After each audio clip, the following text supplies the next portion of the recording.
Congratulations, you've just woken up in rural England, 1867. The air is crisp and darkness still clings to the land as you blink awake on a lumpy straw mattress. It's 4:30 in the morning and your day as a Victorian farmer has already begun. Good news, you've got one of the most important jobs in the British Empire, feeding a rapidly growing nation. Bad news, almost everything about your new life is going to test your limits in ways your modern body and mind aren't prepared for. Your cottage stands as a humble testament to Victorian rural life. A small 2-up, 2-down dwelling with 2 cramped rooms downstairs and 2 even smaller bedrooms upstairs. The windows rattle with the morning breeze and several panes have been patched with paper where the glass has cracked. The roof above leaks when it rains, which in England, is quite often. The floor beneath your feet isn't the polished hardwood or carpet you're used to. It's packed dirt, cold, and sometimes damp. Outside, frost glitters on the fields in the first hint of dawn light. You pull on rough woolen clothing that immediately begins to scratch against your skin. These aren't the soft, treated fabrics of your time. This wool is coarse, minimally processed, and designed for function rather than comfort. The shirt and trousers have been mended multiple times, patches upon patches, because clothing is expensive and not easily replaced. A small coal fire smoulders in the grate, providing barely enough warmth to take the edge off the morning chill. Your breath forms clouds in the air as you move about the cottage. The fire needs tending before anything else happens. Without it, there will be no breakfast, no hot water for washing, and no warmth to return to later. At least I can make a quick cup of coffee, you think to yourself. But wait. That's not an option. While the wealthy might enjoy coffee or tea with breakfast, you as a farm labourer likely make do with a thin porridge made from flour, a bit of butter and water. The porridge sits heavy in your stomach, offering calories but little flavour or comfort. You might add a small cup of ale, yes, even at breakfast, because the water isn't always safe to drink and the small beer provides both hydration and a few extra calories for the work ahead. After choking down your breakfast, you step outside into the pre-dawn chill. There's no time to linger, the animals need tending, and the day's labour won't wait for you to adjust to this new reality. Your boots, stiff leather things with thin soles, offer minimal protection against the cold and damp as you trudge across the yard to the small barn. The animals greet you with impatient sounds. The cow needs milking, the chickens need feeding, and the pig in its sty grunts for its morning meal. These aren't just farm animals, they're your lifeline. The cow's milk, the chicken's eggs, and eventually the meat from your pig will supplement the meagre wages you earn. Without these creatures, your family would likely go hungry during the lean months. The cow regards you with suspicious eyes as you approach with a 3-legged wooden stool and a metal pail. You've never milked a cow before, have you? It's not as simple as it looks. Your fingers, still stiff with cold, struggle to find the rhythm needed to coax the milk from the udder. The cow shifts impatiently, a hoof dangerously close to your vulnerable toes. After several frustrating minutes, you manage to extract enough milk to half fill the pail, a poor showing by Victorian standards, but a start. By now, the first true light of dawn has broken over the horizon, painting the landscape in shades of pink and gold. It would be beautiful if you had time to appreciate it, but the farm's work schedule waits for no one, and you're already behind. The farmer who employs you, for most labourers didn't own their own farms, expects you at the fields by 6:30 a.m. There, you'll join other workers for a long day of whatever seasonal task needs doing. In winter, that might mean threshing grain by hand in the barn, a repetitive and dusty job that will leave your arms aching and your lungs irritated. In spring, it's ploughing and sowing, pushing a heavy iron plough through soil that seems determined to resist your efforts.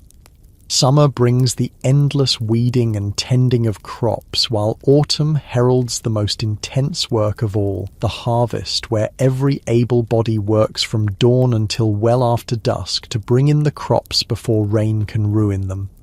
Today, it's early spring, and that means preparing the soil for planting. The farmer meets you at the edge of the field, his gaze critical as he notes your late arrival. He's a tenant farmer, renting the land from a wealthy landowner, and the pressure to produce a good yield filters down to you in the form of long hours and demanding work. "We're turning the south field today," he tells you, gesturing to a stretch of land that seems to extend to the horizon. "Take a spade and get started on the far end." You look at the tool he's handed you, a heavy iron spade with a wooden handle worn smooth by years of use. This isn't the lightweight garden tool you might be familiar with. This is a serious implement designed for turning large areas of soil, and it weighs enough that your arms begin to protest the moment you lift it. The good news is that by the 1860s, horse-drawn ploughs were common on many farms, alleviating some of the most back-breaking labour. The bad news? Not all tasks can be done with a plough, and many farms still relied heavily on manual labour for a variety of jobs. Today, you're part of that manual labour force. You make your way to the far end of the field, each step a reminder of how unprepared your body is for this work. Modern life, with its cushioned shoes, ergonomic chairs, and general lack of physical demands, has not prepared you for the strain you're about to endure. The first plunge of the spade into the soil requires more force than you anticipated. The ground, still partly frozen from the winter chill, resists your efforts. You put your weight behind it, and finally the blade sinks in. One down, thousands more to go. Within an hour, blisters have formed on your hands. Despite the calluses the original owner of this body might have built up over years of similar work. By midday, those blisters have burst, leaving your palms raw and stinging. The sun climbs higher, but the spring air remains cool, a small mercy as sweat begins to soak your rough cotton shirt. There are no breaks, save for a brief pause at midday to consume a simple meal of bread and perhaps a bit of cheese or cold bacon if you're fortunate. Water comes from a shared jug passed among the workers, another shock to your modern sensibilities accustomed to individual water bottles and concerns about germs. As the day wears on, muscles you didn't know you had begin to scream in protest. Your lower back throbs, your shoulders burn, and your legs tremble with fatigue. But stopping isn't an option. Farm work in Victorian England wasn't measured by hours, but by daylight. You work until the job is done or until it's too dark to continue. Around you, the other labourers continue their work with the steady rhythm of those accustomed to such demands. Many have been doing this kind of labour since childhood, their bodies shaped by years of physical toil. Children as young as 6 or 7 would be expected to help on the farm, scaring birds away from newly planted fields, gathering stones, or helping with the harvest. By age 12, most would be working almost full adult days. You notice one of these children now, a boy of perhaps 10 carrying water to the workers. His clothes are patched and too small, his face smudged with dirt, but there's a resilience in his movements that speaks to his adaptation to this hard life. This isn't just the way of farming, it's the reality of Victorian childhood for many. The afternoon stretches endlessly before you. Your modern concept of time, governed by clocks and convenient divisions, dissolves into a continuous flow of labour marked only by the sun's position and the increasing protests of your body. There are no smartphones to check, no music to distract you, no podcasts to make the time pass more quickly. Just the repetitive motion of the spade, the resistance of the soil, and the growing certainty that you weren't built for this life. By late afternoon, when the sun begins its descent toward the horizon, you've covered perhaps half the area you were assigned. The farmer frowns at your progress, but says nothing. Words aren't necessary to convey his disappointment. The other workers will have to take up your slack, adding to their already considerable burden.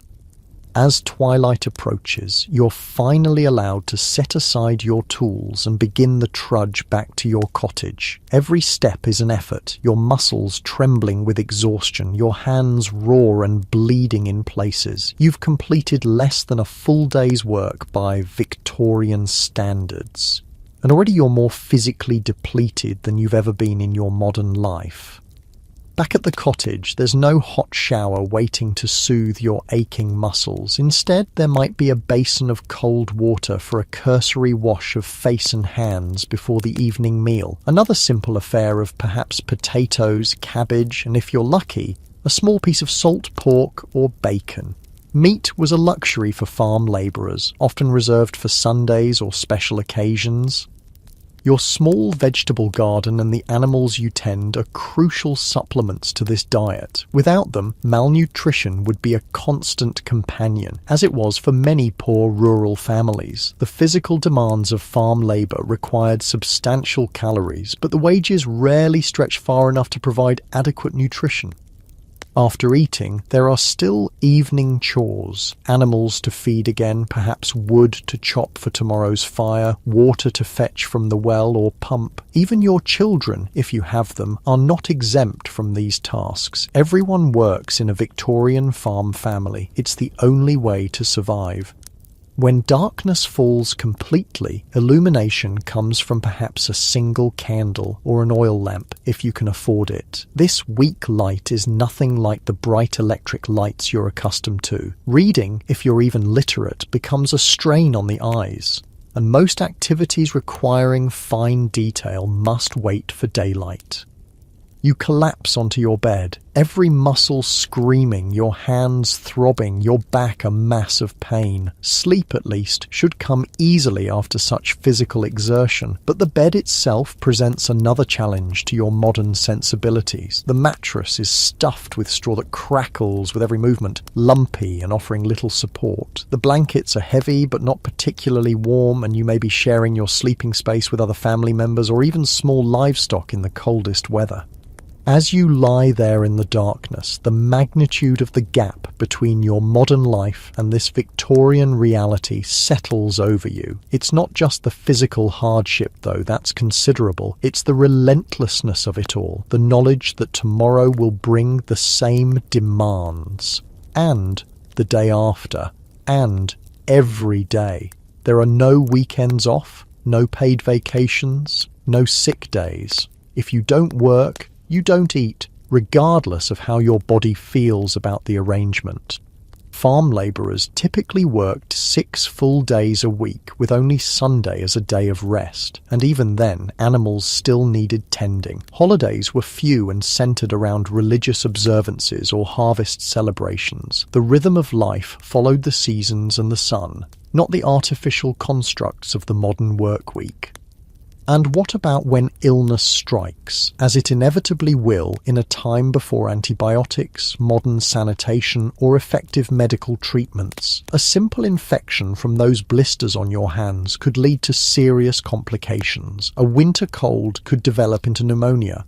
A broken bone from a fall might mean permanent disability. The robust health safety net of the modern world doesn't exist here. There's no health insurance, no emergency rooms, no physical therapy to help you recover. The cottage grows colder as the night deepens. Perhaps you share it with mice, or worse, the bedbugs that were common unwelcome inhabitants of Victorian beds. Sleep comes in fits and starts, your body too exhausted to stay awake, but too pained to rest comfortably. Before you know it, the first hint of dawn appears, and the cycle begins again. This is the reality you've stepped into. A life defined by physical labour, limited resources, and the constant pressure to produce enough to survive. And we haven't even touched on the uncertainties that Victorian farmers faced. A late frost could kill newly planted crops. Too much rain could rot them in the fields. Too little, and they might wither before harvest. Animal diseases could wipe out precious livestock. The farmer you work for might have a bad year and reduce your already meagre wages. The landowner might decide to convert fields to more profitable uses, leaving tenant farmers and their labourers without employment. By the late Victorian period, agriculture was already in decline. Cheap imported grain from America and elsewhere undercut British farmers, driving many into bankruptcy. The enclosure of common lands had already pushed many rural people off land they had traditionally used for grazing animals or gathering food and fuel. Mechanization was beginning to reduce the need for manual labor on larger farms. The exodus from rural areas to cities, where factory work offered at least the possibility of the better wages, was well underway.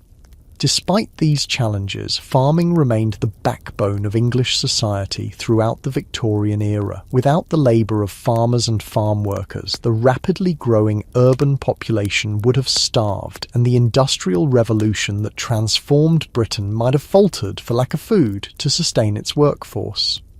As you drift back to sleep for those few precious hours before dawn, consider this: the life you've just experienced was the reality for millions of people during the Victorian era. Their strength, resilience, and adaptability made possible the world we live in today.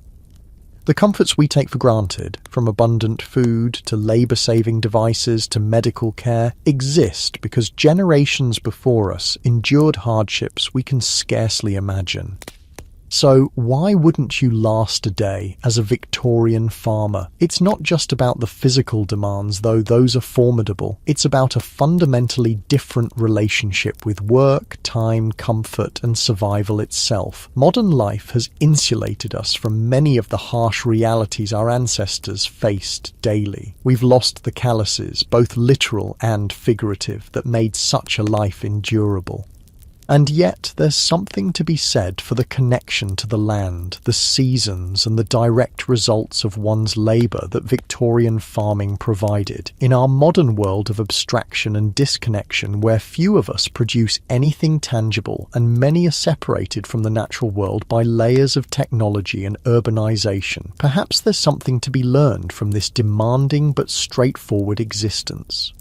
Tomorrow, we'll explore more aspects of Victorian farm life, the changing seasons, the evolution of farming tools, and the social structures that defined rural communities. But for now, as your muscles ache in sympathy with your imagined Victorian self, remember that the hardships of the past have shaped the possibilities of the present. The cottage is quiet now, the fire reduced to glowing embers. Outside, the stars wheel overhead, the same stars that guided farmers for generations before electric lights dimmed their brilliance. In this moment, between wakefulness and dreams, the distance between then and now seems both vast and surprisingly small. A reminder that while the conditions of human life change dramatically across time, the core experiences of work, rest, struggle, and satisfaction remain deeply familiar. Sleep well, knowing that tomorrow, unlike your Victorian counterpart, you can wake to a world of choices and comforts unimaginable in the 1800s. The greatest luxury of all, the faint glow of morning sun filters through the small window of your cottage, marking the start of a new day in your Victorian farming life. As you stretch your aching limbs and feel the protest of muscles unaccustomed to yesterday's labour, the changing seasons of farm life stretch before you like an unending cycle of challenges and small victories. Spring on a Victorian farm brings with it both promise and peril. The good news is that the darkest, coldest days of winter are behind you, and the land is ready to burst into new life. The bad news? This season demands some of the most physically intensive work of the entire year. Preparing fields and sowing crops that won't yield their rewards for months to come. The rhythm of the agricultural year governs everything in rural Victorian England. Each season brings its own set of tasks, challenges, and small pleasures, all dictated by the weather and the natural cycles of growth and harvest. As you step outside, the morning air carries the earthy scent of soil warming under the spring sun. Today, like most days in early spring, will be devoted to the essential task of preparing the land for planting. But first, there are the animals to tend to, your daily companions in this Victorian farming life. In the small barn attached to your cottage, the cow lows softly, udder full and ready for the morning milking. Victorian farmers, you're learning, maintain a close relationship with their livestock. These animals aren't just sources of food and income, but often treated almost as extended family members. Each has a name and personality well known to their keepers.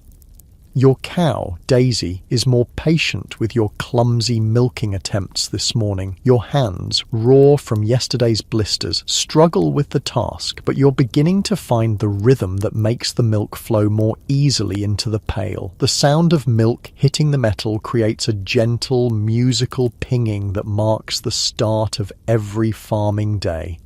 Once the milking is complete, you strain the liquid through a clean cloth to remove any debris. Cleanliness is taken seriously even in this age before germ theory is widely understood. Some of the milk will be set aside to allow the cream to rise for butter making, a task typically done by women and older children in the household. The rest might go to nearby houses if you have enough to spare, providing a small but crucial addition to your income. With the morning chores complete, you join the other farm workers heading to the fields. The tenant farmer who employs you approaches with a different task for today. "We're sowing the spring wheat today," he explains, gesturing to several large sacks. "The ground's ready in the north field." Spring sowing is a critical task that will determine the success or failure of the coming harvest. In the Victorian era, farming still relies on a deep understanding of soil, weather patterns, and timing that has been passed down through generations. You're handed a canvas bag that hangs from a strap across your body. Into this, you scoop grain from the sacks, precious seeds that represent the farmer's investment in the future. Before mechanical seed drills became common, many farmers still broadcast seeds by hand, a practice requiring skill and an even measured walking pace. "Watch Thomas," the farmer suggests, pointing to an older worker who is already moving across the field with practiced steps. Thomas reaches into his bag, grasps a handful of seeds, and with a sweeping motion of his arm, casts them in a perfect arc across the soil. His movements are rhythmic, almost graceful. Step, reach, throw, step, reach, throw, covering ground with remarkable consistency. Your first attempts are less successful. Seeds clump in some spots and leave bare patches in others. Thomas pauses his work to give advice. "Keep your pace steady," he suggests, "and let your arm follow the same path each time. It takes practice, but your body will learn the memory of it." By midday, your arm aches from the repetitive motion, but you've begun to find the rhythm Thomas described. There's something meditative about the process once you settle into it. The weight of the seeds in your hand, the arc of your throw, the soft patter as they fall to the prepared earth.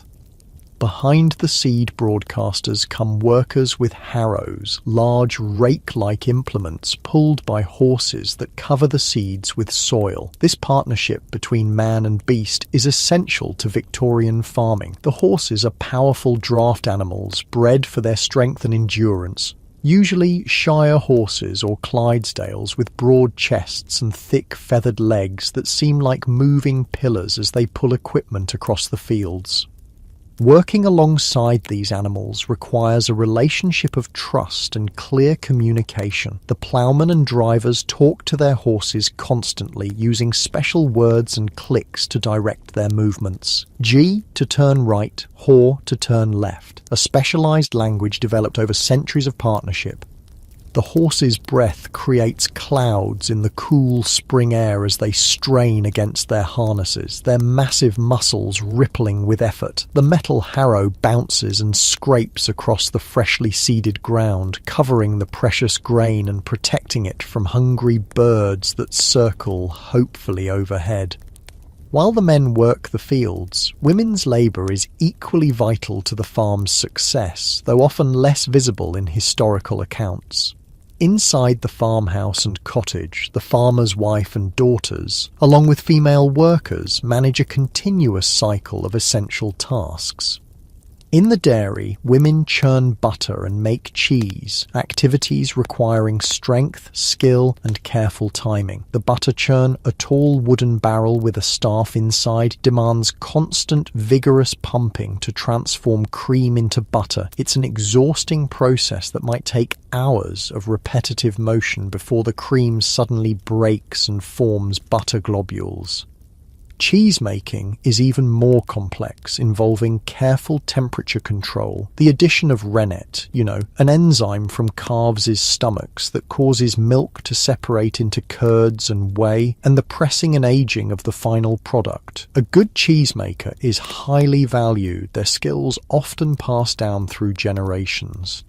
Other women tend gardens that provide essential vegetables for the family table, preserve foods for the winter months, manage poultry, and handle the endless cycle of household tasks: cooking, cleaning, washing, mending, and childcare. This domestic labor is the foundation that allows field work to continue uninterrupted. As noon approaches, the work in the field pauses briefly for a simple midday meal. The farmer's wife and daughters appear with baskets containing bread, cheese, perhaps some cold bacon, and jugs of small beer or cider. The workers gather in the shade of a large oak at the field's edge, grateful for the brief respite. The conversation turns to the weather, as it often does among farmers whose livelihoods depend so directly on nature's whims. "Skies building up in the west," observes Thomas, chewing thoughtfully on a piece of bread. "Might have rain by evening." Weather forecasting in Victorian times relies not on satellites or computer models, but on generations of observed patterns and natural signs. Red sky at night, shepherd's delight. Red sky in morning, shepherd's warning. The behavior of animals, the direction of wind, the shape of clouds, all are read like a constantly changing almanac written in the sky. The good news about Victorian weather prediction is that many farm workers develop an almost uncanny ability to sense coming changes. The bad news is that even the most skilled forecaster can't prevent the disasters that bad weather brings: late frosts that kill tender crops, summer droughts that wither them in the fields, or autumn rains that rot harvests before they can be gathered. After the brief meal, work resumes with renewed purpose. The afternoon brings different tasks. Some workers continue with the sowing, while others repair stone walls that mark field boundaries or clean out drainage ditches essential for preventing waterlogged soil. Drainage is a crucial concern on many British farms where clay soils and plentiful rain can easily create boggy conditions unsuitable for crops. Throughout the 19th century, elaborate systems of underground drainage tiles were installed on many farms, clay pipes laid in trenches that carried excess water away from fields. This was backbreaking work, digging deep trenches by hand, carefully laying the tiles and covering them again.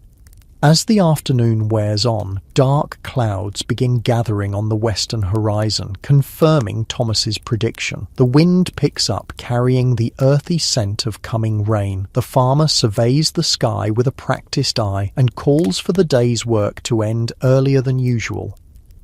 "Get the tools in and the horses stabled," he directs. "That's no spring shower building up." The rush to secure equipment and bring in animals before the storm creates a flurry of activity. Valuable tools are gathered and counted. Iron implements are expensive and represent significant investment for the farmer. The draft horses are unharnessed and led to the stable. Their day's work complete. You help Thomas lead a massive Clydesdale named Thunder to his stall. The horse's hooves, each the size of a dinner plate, thud heavily on the stable floor as he enters his stall with obvious relief. "Good lad," Thomas murmurs, patting the animal's sweaty neck. "You've earned your rest today." The care of working animals is a critical aspect of Victorian farming. Horses represent both a major financial investment and essential power for farm operations. Their feeding, grooming, and health are priorities even when human comforts might be lacking. A good workhorse might be worth half a year's wages for a farm labourer, and their loss through injury or illness could be catastrophic for a small farm's operation. As you help Thomas feed and water the horses, he shares knowledge gained through decades of farm work. Always check their feet after a day's work, he advises, demonstrating how to lift and examine each massive hoof for stones or injuries. And watch how they're breathing. First sign of trouble often shows there. The stable's warm, musky atmosphere creates a cozy shelter as the first heavy raindrops begin to fall outside. The sound quickly intensifies from scattered drops to a steady drumming on the roof. Through the open stable door, you watch sheets of rain sweep across the newly sown fields. Good timing, Thomas nods with satisfaction. Rain'll help the seeds settle in nice. Even adverse weather has its place in the farming cycle when it comes at the right moment. By the time you make the dash from the stable to your cottage, you're soaked through. The rain is cold, driving hard against your face and finding every gap in your clothing. Inside the cottage, your family has been preparing for the evening. A fire burns in the grate, and the smell of something cooking offers welcome after the day's labour. Victorian farm dinners are simple affairs, often based around root vegetables like potatoes and carrots that store well, supplemented with whatever is seasonally available. In spring, early greens might appear, dandelion leaves, nettles, and other foraged plants that provide welcome, fresh nutrients after winter's limited diet. Meat remains a luxury, appearing perhaps once or twice a week in small portions. As you eat, you consider how farming changes from season to season. Spring's work is all about preparation and planting, with rewards that won't be realised for months. Summer brings its own challenges, the constant battle against weeds that threaten to choke crops. The care of growing animals, and the critical hay harvest that will provide winter feed for livestock. Haymaking is one of the most weather-dependent tasks in the farming year. The grass must be cut when mature, but before it loses its nutritional value, then dried thoroughly before being stored. Too much rain during this process can ruin the crop, causing it to rot rather than dry. The entire farm community often comes together for this critical harvest, with all hands employed in cutting, turning, gathering, and stacking the hay. Autumn brings the cereal harvests, wheat, barley, oats, the culmination of the year's work and the time when a farm's success or failure is truly determined. The wheat you helped sow today won't be harvested until late summer or early autumn, months of growth and vulnerability to weather, pests, and disease still ahead. Winter, which you've just emerged from, is a time of maintenance rather than growth, repairing tools and buildings, caring for livestock, and processing preserved foods that must sustain both humans and animals until spring returns. It's also the season when farm workers are most vulnerable to unemployment, as fewer hands are needed for winter tasks. The rain continues to drum on the cottage roof as evening deepens into night. There's a comfort to being inside while the storm rages, though the roof leaks in several places, requiring strategically placed buckets to catch the drips. Your damp clothes hang near the fire to dry, ready for tomorrow's work. Before sleep claims you, there's one more important task: checking on the animals one last time. Bundling up against the rain, you make a quick dash to the small barn where your cow and chickens are housed. All seems well. The animals settled in their dry shelter, untroubled by the storm. This constant care of livestock is a defining feature of farm life. Animals can't be neglected regardless of weather or human convenience. Their feeding, watering, and well-being must be tended to multiple times daily, creating a rhythm that structures the farmer's life around their needs. The next morning dawns clear and fresh, the world washed clean by the night's rain. The air carries the scent of damp earth and growing things, spring asserting itself more confidently after the shower. In the fields, puddles reflect the blue sky, but the ground has absorbed most of the rainfall, a good sign for the newly planted seeds. Today's task is different. The farmer directs you to help with the potato planting, another crucial spring activity. Potatoes became increasingly important in Victorian agriculture, providing a nutritious and filling crop that yielded more food per acre than grain. For farm labourers and their families, potatoes often formed the bulk of the diet, their versatility and storing ability making them invaluable. The planting process involves teamwork. One person digs trenches with a special plough, while others follow behind, dropping seed potatoes at regular intervals. A third group then covers the potatoes with soil, creating the raised ridges characteristic of potato fields. It's precise work, requiring attention to spacing and depth. Plant the potatoes too close and they'll compete for nutrients and space. Too far apart wastes valuable land. Too shallow and they might be damaged by light or frost. Too deep and they struggle to emerge. As you work, Thomas shares more of his farming wisdom. Mind you don't plant before Good Friday, he advises seriously. Brings bad luck to the crop. This mixture of practical knowledge and superstition is common in Victorian farming communities where Christian traditions, ancient folk beliefs, and generations of observed patterns blend into a complex guide for agricultural practice. Some beliefs have practical origins. Planting after Good Friday does indeed usually avoid the worst spring frost, while others are purely superstitious but followed just as faithfully. The work continues until midday, your back aching from the constant bending. Victorian farming tools, while improving throughout the 19th century, still required significant physical effort from their users. The Industrial Revolution that transformed manufacturing was slower to reach agriculture, particularly on smaller farms where expensive machinery wasn't economically viable. After the midday meal, you're introduced to a relative novelty, a mechanical seed drill that has recently been purchased by the farmer. This device, drawn by horses, creates furrows, drops seeds at regular intervals, and covers them all in one operation. What would take several workers all day to accomplish by hand can be done in hours with this machine.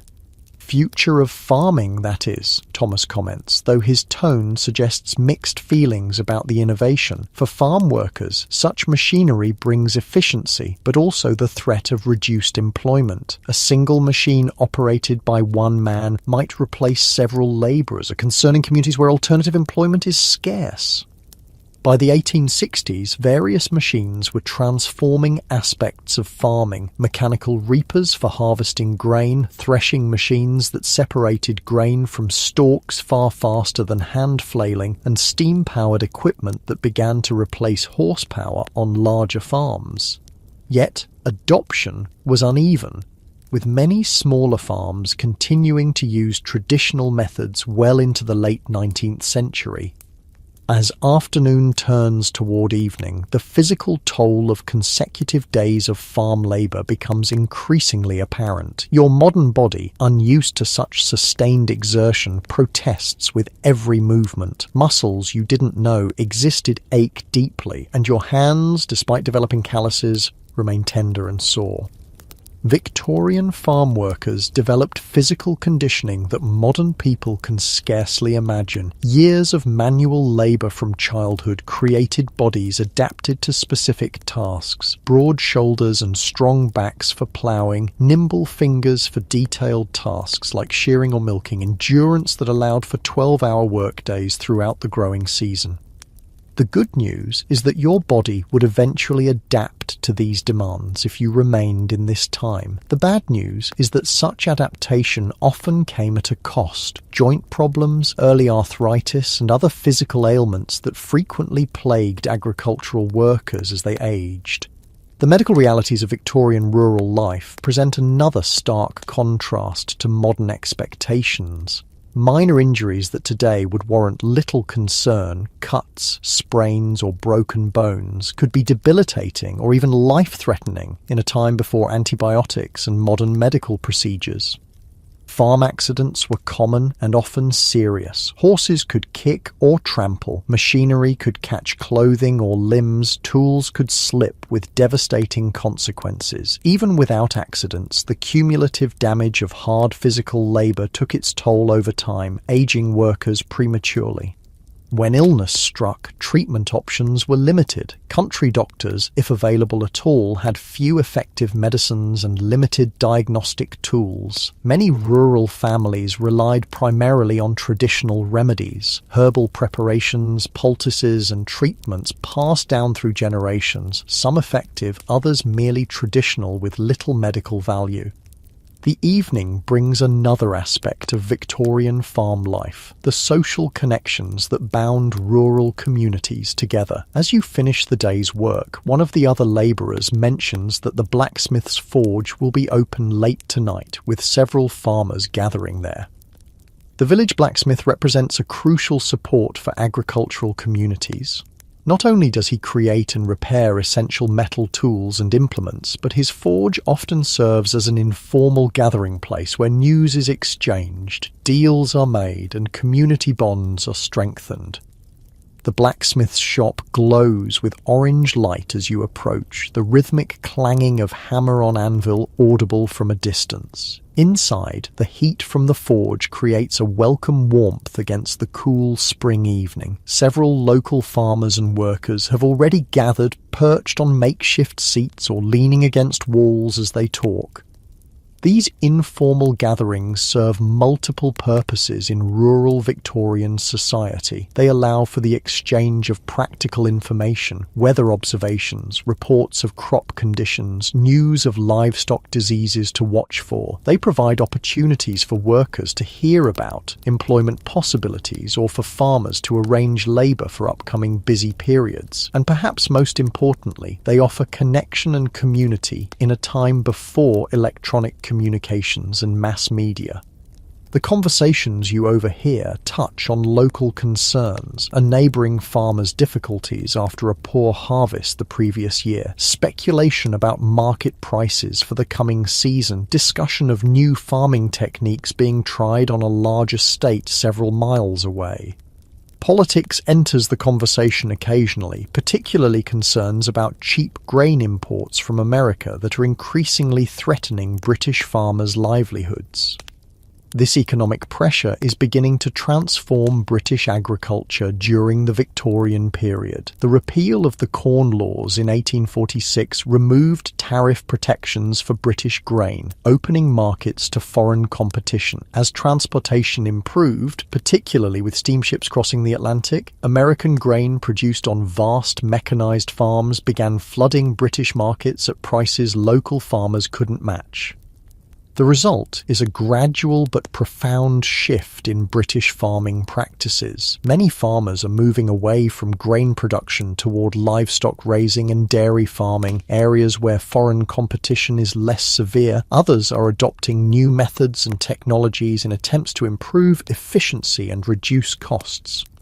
As the evening progresses, the blacksmith finishes repairing a broken ploughshare, the metal hissing as he plunges it into water to cool. The conversation shifts to lighter topics, a recounting of the local cricket team's recent match, cricket being increasingly popular even in rural areas, plans for the upcoming May Day celebrations, gentle teasing between long-time friends.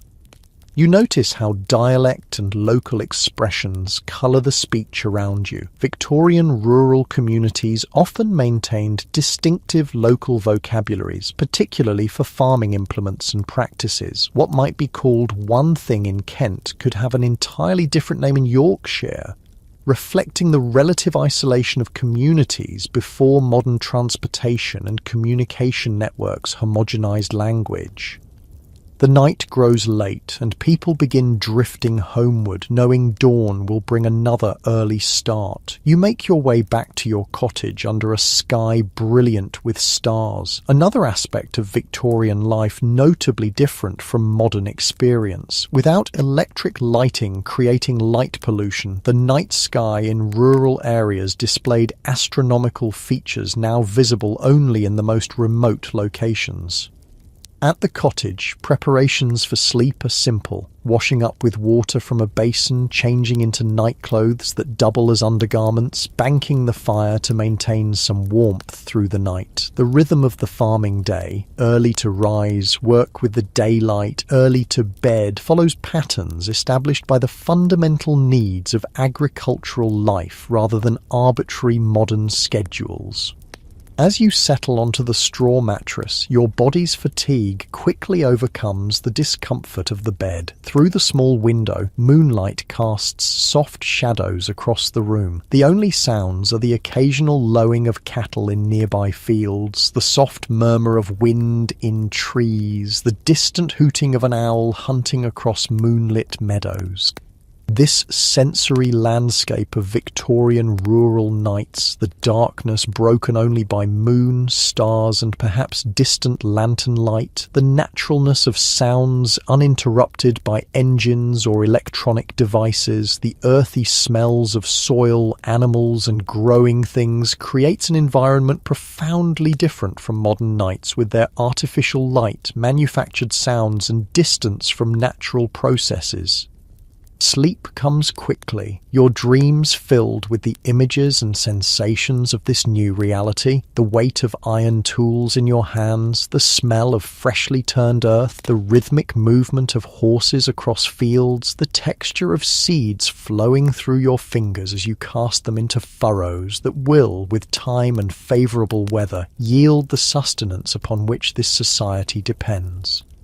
Morning arrives with the first light of dawn and the crowing of roosters. Another day of Victorian farm life begins, a day that might bring potato planting or fence mending, animal tending or building repair, all part of the endless cycle of tasks required to maintain the farm's productivity.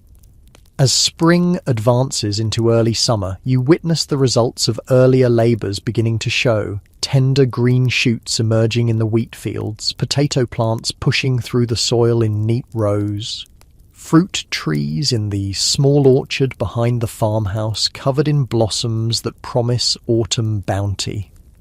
There's a satisfaction in seeing these tangible results of work, a directness to the relationship between effort and outcome that modern occupations often lack. Victorian farmers might struggle against weather, pests, diseases and economic forces beyond their control, but they could see the direct results of their labour in the growing crops and thriving animals their work produced.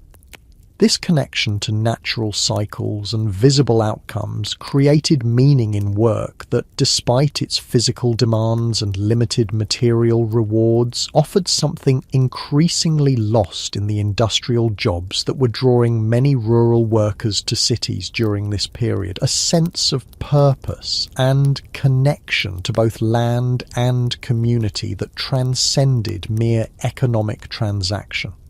As you move through the tasks of this new day, your body still aching but perhaps beginning to adapt to its new demands, you reflect on these deeper aspects of Victorian farm life, the challenges certainly, but also the rhythms, connections and satisfactions that defined an agricultural existence, increasingly giving way to the industrial future that would transform British society in ways both promising and problematic for those whose lives were bound to the land and its seasons.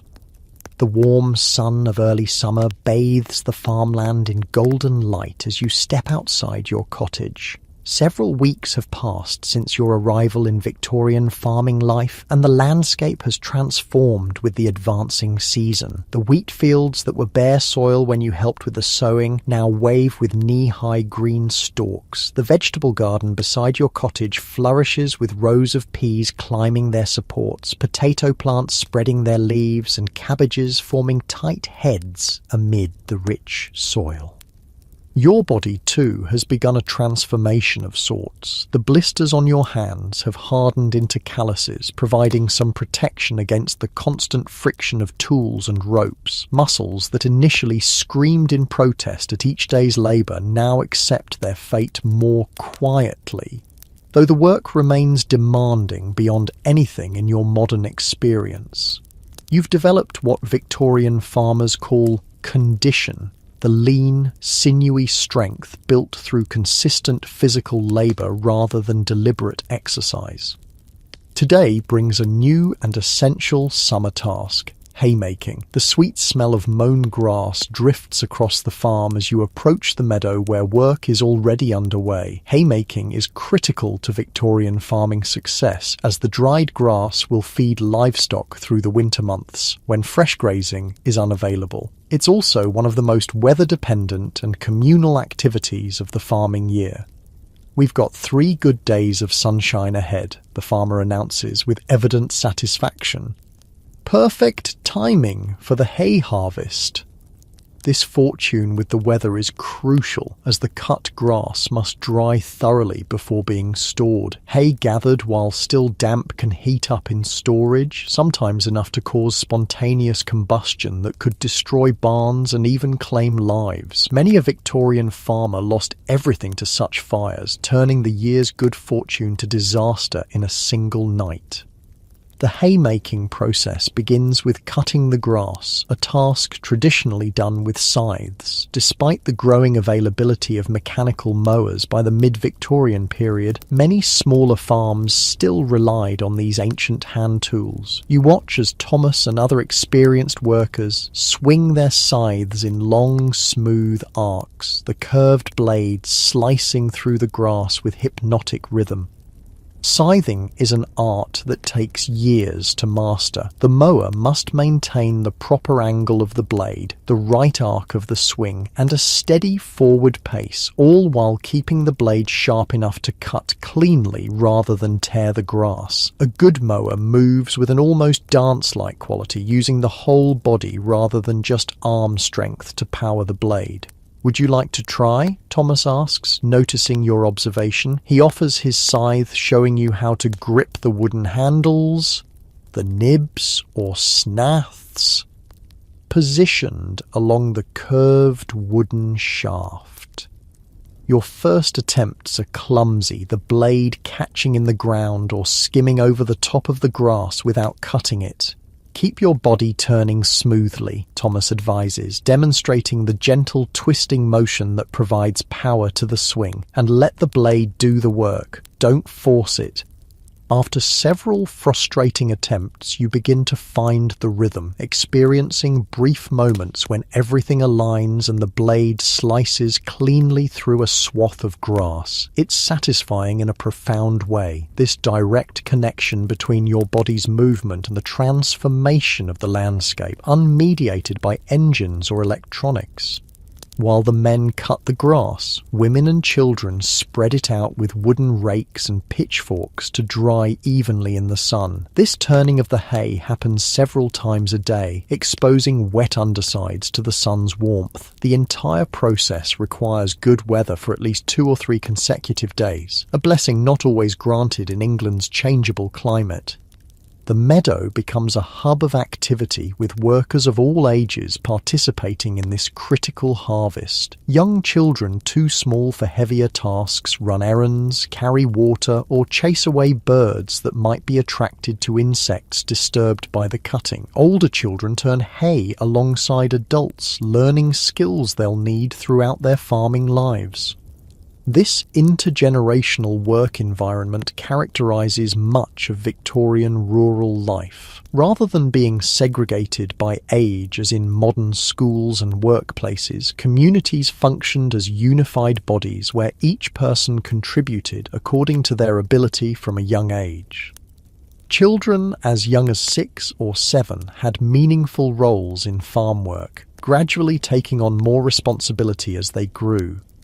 The good news about this system was the direct transmission of skills and knowledge from one generation to the next, creating deep competence in agricultural practices. The bad news was the limited formal education available to farm children, many of whom attended school sporadically, if at all.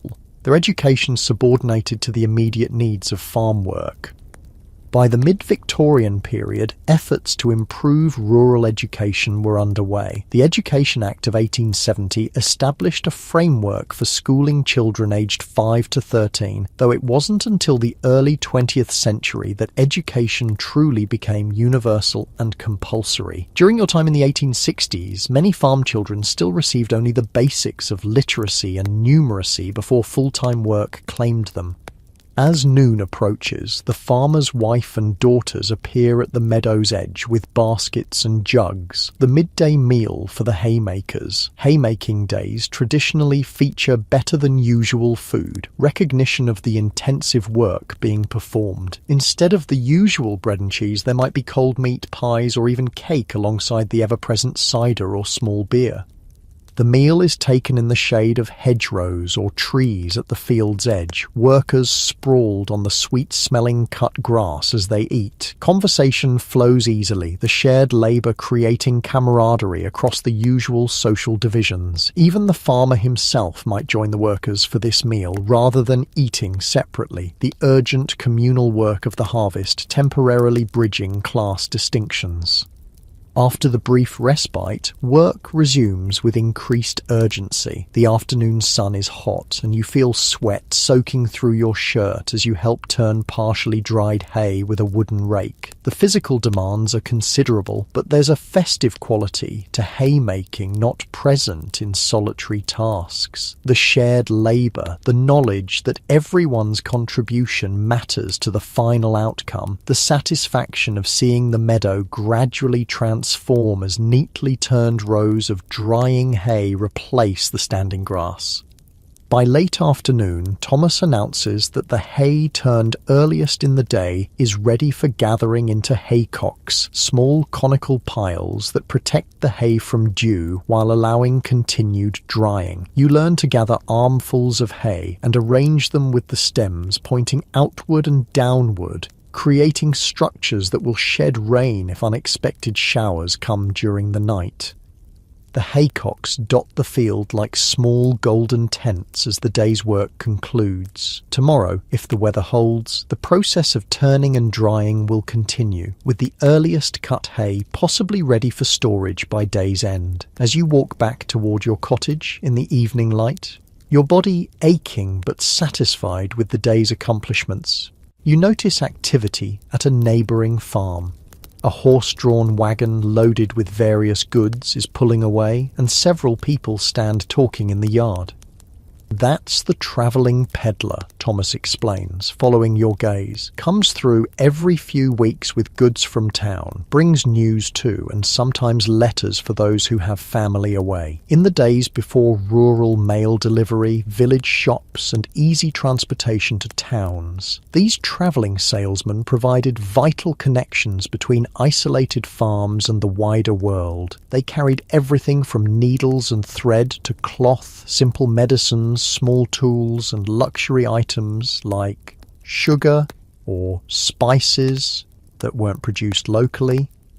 Beyond the goods they sold, peddlers served as informal news networks carrying stories and information between communities. In an age before telephones, radio, or television, these human connections were essential channels for learning about events beyond one's immediate surroundings. He'll likely be at the village tomorrow, Thomas continues. Market day. The weekly market in the nearest village or small town was another crucial institution in Victorian rural life. For many farm families, market day provided the only regular opportunity to sell surplus produce, purchase necessities, and connect with the community beyond their immediate neighbours. The next morning, having completed your essential chores at dawn, you're granted permission to visit the village market. It's a 3-mile walk along lanes bordered by hedgerows, white with hawthorn blossoms, the air sweet with their scent and alive with insects buzzing between flowers. Approaching the village, you hear the market before seeing it, a cacophony of human voices, animal sounds, and general commotion that marks this important weekly gathering. The village centre has transformed from its usual quiet state into a bustling hub of commerce and social activity. Farmers display produce on rough wooden tables or directly from the backs of carts. Vegetables, fruit, eggs, butter, cheese, and occasionally meat. Livestock sellers cluster in one area, their sheep, pigs, or cattle penned temporarily for inspection by potential buyers. Craftspeople offer practical items like baskets, pottery, or wooden implements needed for farm and household tasks. The transactions you observe rely less on currency than you might expect. While coins do change hands for some purchases, many exchanges involve direct bartering, eggs traded for a length of cloth, labour promised in exchange for tools, surplus vegetables swapped for preserves or other foods one's own farm doesn't produce. This informal economy functions alongside the more formal cash transactions, creating a resilient system that allows community members to meet their needs even when money is scarce. It relies on direct relationships and trust built over years of interaction, very different from the anonymous transactions of modern commerce.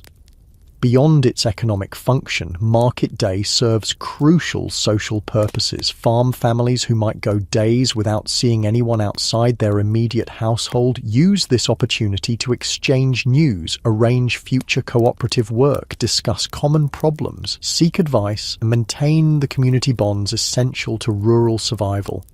You notice how these interactions follow invisible but clearly understood social patterns. The farmer's wife, who sells butter and eggs, greets different customers with subtle variations in manner, reflecting their relative social positions. A prosperous tenant farmer receives deference from labourers while himself showing respect to the local landowner who briefly visits the market. Children weave through the crowd on errands for parents, already learning the complex social choreography that will guide their adult interactions. As you browse the market stalls, you overhear conversations that reveal common concerns of Victorian farming communities. "Lost 3 lambs to that fox," one shepherd tells another. "Set traps, but the cunning devil avoids them all." Wildlife predation represented a significant threat to farm profits, with foxes, weasels, and birds of prey taking a toll on poultry and young livestock. Another conversation turns to crop diseases. "My neighbour's potatoes are showing the blight already. Hope it doesn't spread this year." The potato blight that caused the devastating Irish famine of the 1840s remained a dreaded possibility for British farmers, capable of destroying entire crops in days. Animal diseases created even greater anxiety, as they could quickly spread through valuable livestock. "Keep your new cow separate for a fortnight," an older farmer advises a younger man who's just purchased an animal. "Make sure she's not bringing anything onto your farm." Without modern veterinary medicines, diseases like foot and mouth, anthrax, or bovine tuberculosis could ruin a farm's economy and potentially spread to humans. These everyday concerns, predators, plant diseases, animal illnesses, represented constant threats to agricultural success that required vigilance, traditional knowledge, and community information sharing to manage. The market served as an informal clearinghouse for such vital information, transmitting warnings and solutions throughout the farming community. As noon approaches, the pub at the market square fills with farmers and traders taking a break from their business. While Victorian temperance movements were beginning to influence drinking habits, alcohol remained central to rural social life. Beer or cider was considered a normal part of daily consumption for working men, viewed as providing necessary calories and hydration for physical labour. Inside the pub, conversations grow louder and more animated as drinks flow. You observe another important aspect of market day, the negotiation of labour arrangements and land usage. A farmer arranges to hire extra help for an upcoming harvest. Two neighbours resolve a dispute about drainage between their fields. A cooper, a barrel maker, agrees to supply new containers for the autumn apple pressing, to be paid partly in cash and partly in the resulting cider. These informal arrangements, often sealed with nothing more than a handshake, formed the working infrastructure of rural communities. Without lawyers or written contracts, such verbal agreements carried the full weight of community enforcement. Breaking one's word could result in damaged reputation and future difficulty finding work or trading partners. As afternoon progresses, the market begins to wind down. Farmers pack unsold goods back into carts, livestock are led away to their destinations, and the village slowly returns to its usual quieter state. You purchase a few small items, a bone comb, some thread for mending, and a precious orange that will be a rare treat back at the cottage, before beginning the walk home. The road back to the farm offers time to reflect on the social complexity you've observed. Despite its apparent simplicity compared to modern urban life, Victorian rural society operated with intricate systems of mutual support, obligation, status recognition, and information exchange. These systems, developed over generations, created resilience in communities facing constant challenges from weather, disease, and economic pressures. Returning to the farm, you find haymaking continuing in your absence. The hay is drying well in the continued sunshine, and preparations are underway for the final stage, gathering it into storage for the winter months. This process involves building large stacks in the field, or transporting the hay to the barn, where it will be carefully arranged to maximize storage space while allowing proper ventilation. Building a proper haystack is another skill requiring specialized knowledge. The stack must shed water through its precisely angled sides and top, maintain its shape through settling, and allow for internal ventilation to prevent dangerous heating. The best builders of haystacks are respected specialists in farming communities, their expertise sought after during harvest season. You join the crew loading dried hay onto a wagon for transport to the barn. Using pitchforks, workers lift forkfuls of hay to a person standing on the growing pile on the wagon, who arranges it to create a stable, balanced load. It's hot, dusty work. Hay particles fill the air, sticking to sweat-dampened skin and working their way into clothing. Many workers tie handkerchiefs over their noses and mouths to avoid breathing the dust, which can cause respiratory problems with long-term exposure. The loaded wagon, pulled by two massive draft horses, creaks under its burden as it moves slowly toward the barn. There, the unloading process begins, a reverse of the loading, with hay pitched from the wagon into the barn loft where it's carefully arranged for storage.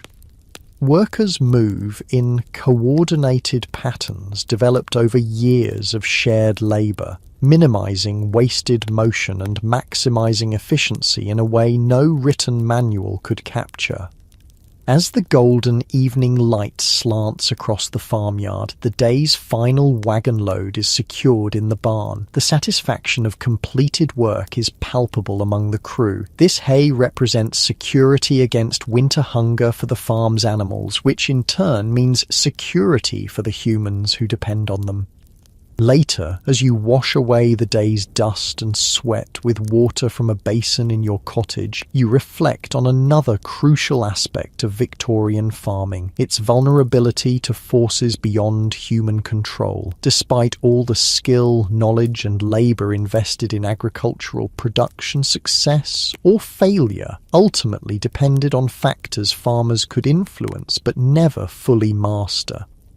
Weather represented the most immediate and visible of these factors. A late spring frost could kill fruit blossoms, eliminating a year's potential harvest in a single night. Summer drought could wither crops in the fields. Excessive rain could rot harvests before they could be gathered.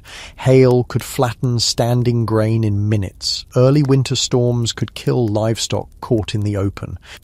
Against these threats, Victorian farmers had developed systems of weather prediction based on centuries of observation. Cloud patterns, wind direction, animal behaviour, and other natural signs were read like texts by experienced farm workers. These traditional methods had value but remained imperfect, leaving farmers constantly vulnerable to unexpected weather events.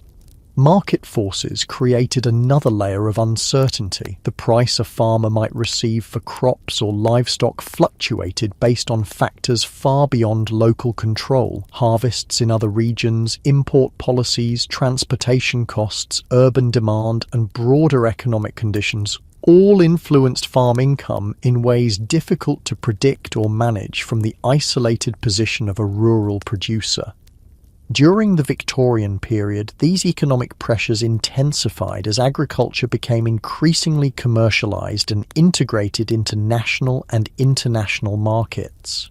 The railway network that expanded rapidly across Britain during the mid-19th century brought benefits in terms of access to markets, but also exposed local producers to competition from distant sources, particularly as shipping improved and grain from North America and meat from Australia became available in British markets. The introduction of new technologies created both opportunities and challenges for Victorian farmers. Mechanical reapers, threshers, seed drills, and other innovations increased efficiency but required capital investment beyond the means of many smaller farms. Those who could afford the new machinery gained competitive advantages, while others struggled to maintain traditional methods in an increasingly mechanized agricultural economy.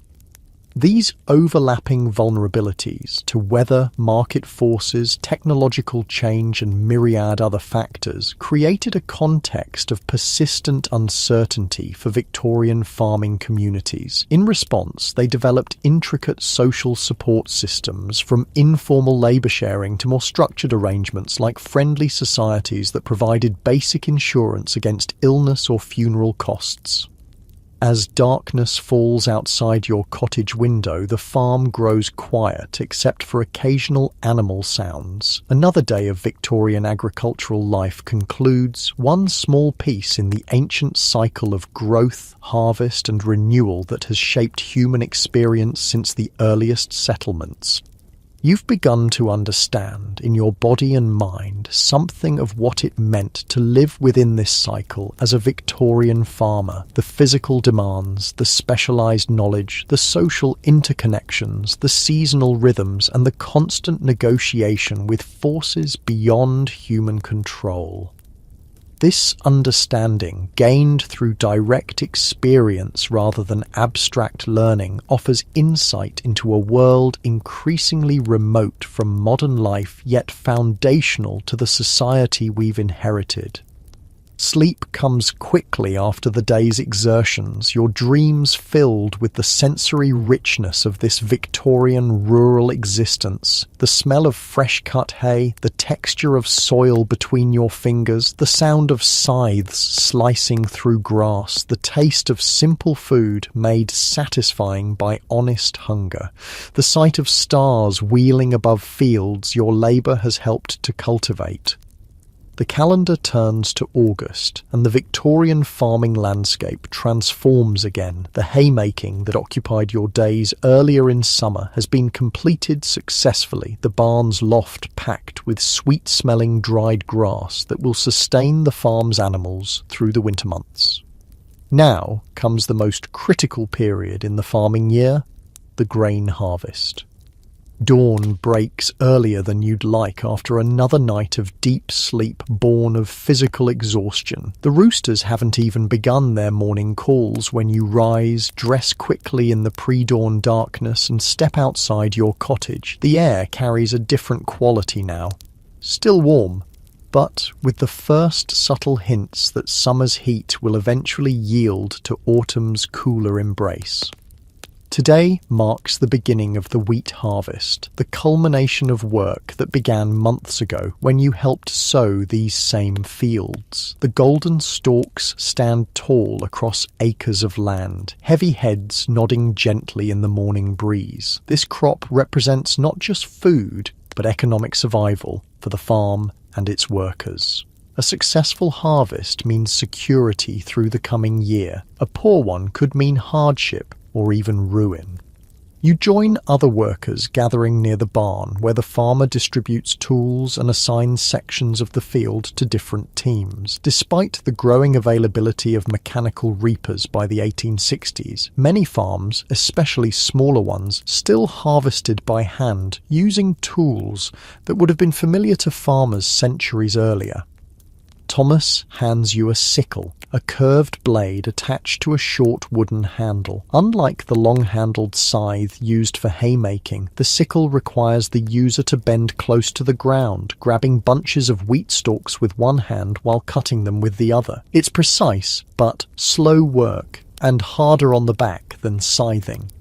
Ever used one before? Thomas asks, though he knows the answer. When you shake your head, he demonstrates the proper technique. Grasping a handful of wheat stems with his left hand, he cuts them with a smooth motion of the sickle in his right, then places the cut stalks carefully to one side where they'll be gathered into sheaves. Don't waste any stalks, he advises. Every grain counts. This carefulness reflects the value placed on the crop. In an age before global supply chains and food security, waste wasn't merely inefficient, it threatened survival. Victorian farm workers developed techniques that maximized harvest from every planted field, gathering crops with a thoroughness modern mechanical harvesting can't match. You follow Thomas into the field, joining a line of workers moving steadily through the standing wheat. The work requires a rhythm, grab, cut, place, grab, cut, place, that your body gradually finds after several clumsy attempts. The morning dew soaks your lower legs as you move through the crop, and tiny insects disturbed from their homes in the wheat field fly up around you. Behind the reapers come the gatherers, often women and older children who collect the cut stalks into bundles called sheaves. These are bound together with twisted strands of the wheat itself, a technique requiring considerable skill to create bindings tight enough to hold through subsequent handling. As the sun climbs higher, casting golden light across the harvesting teams, the temperature rises rapidly. By mid-morning, sweat streams down your face and back, and your knees and back protest the constant bending the sickle requires. This, you realize, is why many farms began adopting mechanical reapers as soon as they became available, not just for efficiency, but to reduce the physical toll on workers. The first mechanical reaper had been patented by Cyrus McCormick in America in 1834, with various improvements following over subsequent decades. By the 1860s, horse-drawn reapers were becoming common on larger British farms, though their expense put them beyond reach of many smaller operations. These early machines cut the standing grain, but still required workers to gather and bind the cut stalks by hand. Around midday, you notice activity at the far end of the field. A neighbouring farmer has arrived with a mechanical reaper, offering to help complete the harvest more quickly. The farmer who employs you agrees to the arrangement, which likely involves payment or a promise of reciprocal help with the neighbour's harvest. The machine is an impressive sight, a wheeled platform pulled by two sturdy horses with mechanical arms that sweep the standing grain against cutting blades. A seat perched above allows the operator to control the horses and the cutting mechanism. As it moves through the field, the reaper cuts a swath of wheat far wider than a single worker with a sickle could manage, dramatically increasing harvesting speed. Progress, Thomas comments beside you, watching the machine with a mixture of appreciation and concern. Makes the work faster, no doubt, but means fewer hands needed. His observation touches on the central tension of agricultural mechanization during this period. Increased efficiency came at the cost of rural employment, contributing to the migration from countryside to cities that characterized the Victorian era. For the remainder of the day, you work alongside the mechanical reaper, gathering and binding the stalks it cuts but doesn't collect. Even with this mechanical assistance, harvesting remains labour-intensive, with each sheaf requiring careful binding before being stood in groups of 8 to 10, called stooks or shocks. These characteristic formations, resembling small teepees dotting the harvested fields, allow the grain to continue drying before the next stage of processing. The wheat must remain in these stooks for several days, depending on weather conditions, before being sufficiently dry for storage. During this critical period, farmers watch the sky anxiously. Rain could damage the harvest, causing grain to sprout in the sheaf, or develop mould that renders it worthless.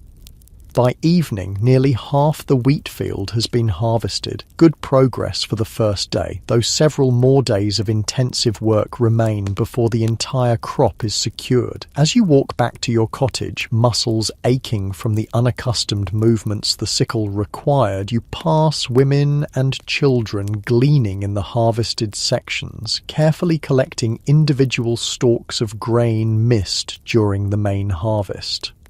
This practice of gleaning has ancient roots, mentioned in the Bible and recognised in British common law as a right of the rural poor to gather leftover grain after the harvest. It provided an important supplement to the diets of the poorest community members, particularly widows and children without male breadwinners. Though landowners and farmers sometimes attempted to restrict gleaning, the practice continued throughout the Victorian period, a testimony to both rural poverty and community support systems that helped mitigate its worst effects. The next morning brings another aspect of harvest, the communal meal. The farmer's wife and daughters, assisted by other women from neighbouring farms, have prepared food for all the harvest workers. This tradition of the harvest feast acknowledged the critical nature of the work and the need to maintain workers' strength through the most demanding period of the agricultural year.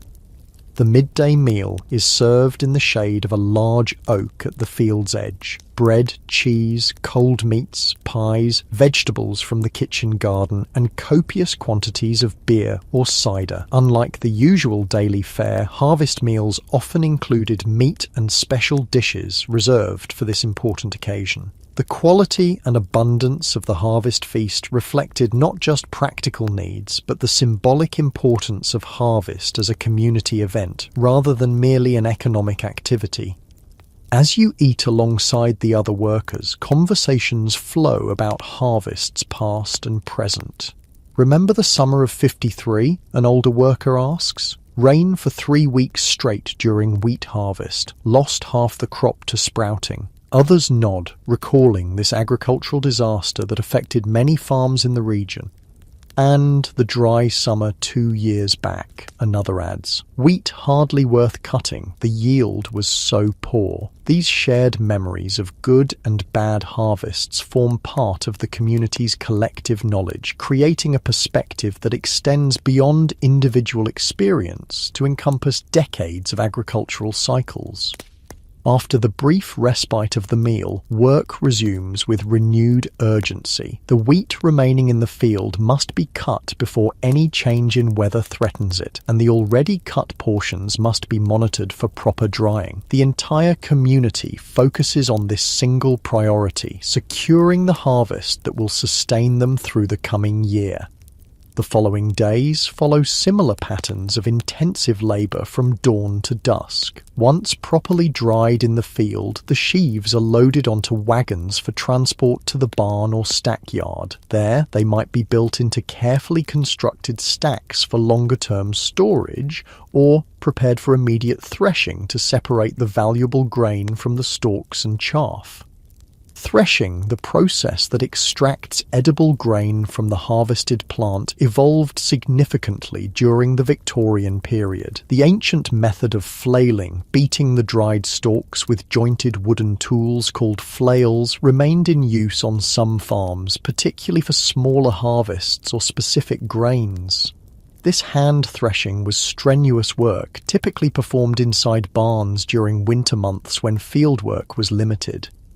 Mechanical threshing machines, initially powered by horses walking in circles to drive gears and later by portable steam engines, gradually replaced hand flailing on many farms. These machines increased efficiency dramatically but brought their own dangers. Moving parts could catch clothing or limbs, and many Victorian farm workers suffered serious injuries or death from threshing machine accidents.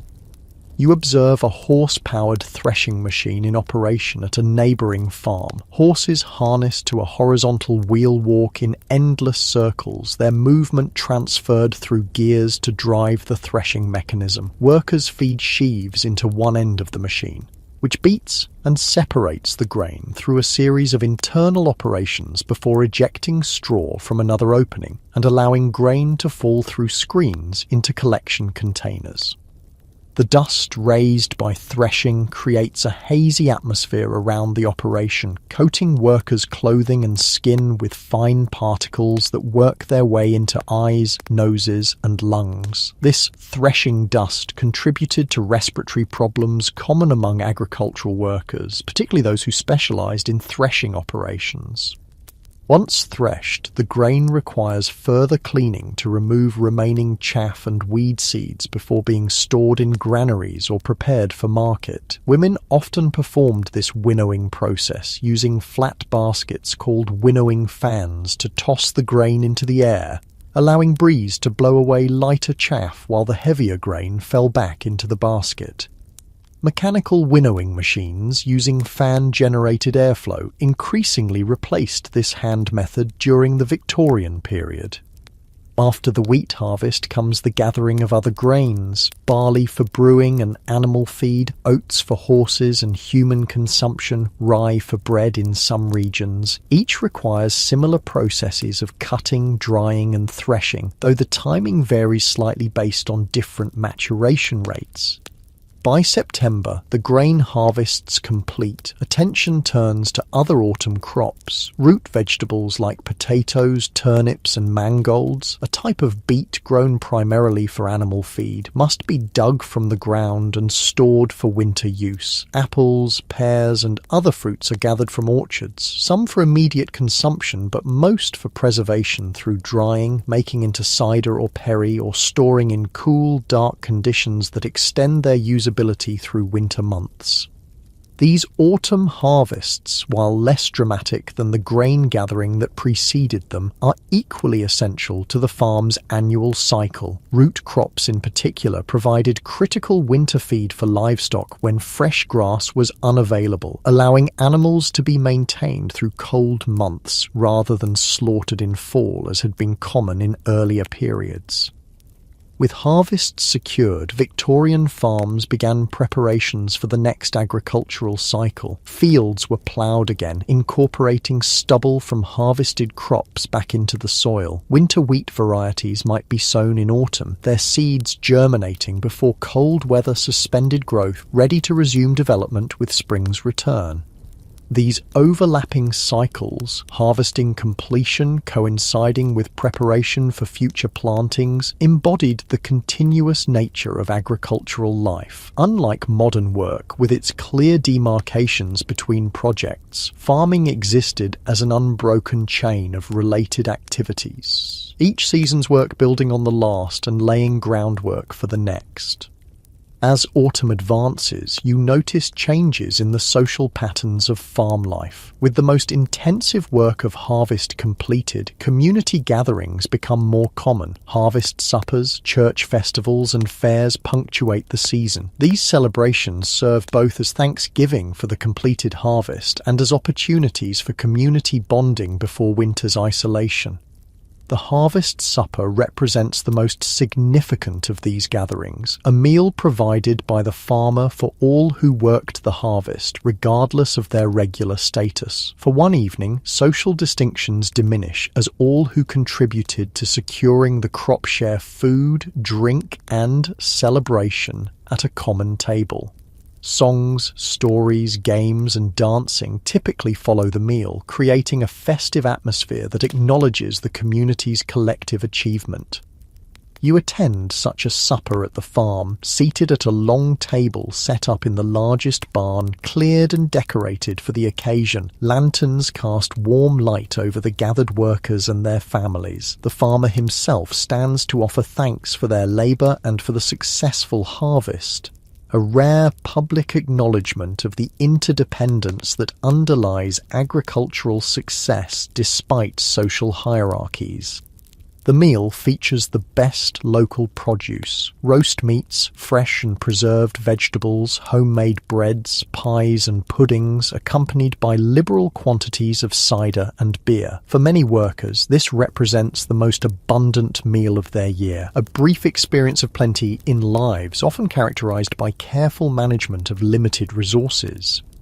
After eating, tables are cleared to make space for dancing. An elderly farm worker produces a fiddle, another a concertina, and simple country dances begin. These are not the formal ballroom dances of urban Victorian society, but traditional patterns passed down through generations. Circle dances, reels, and jigs that allow for community participation regardless of age or skill.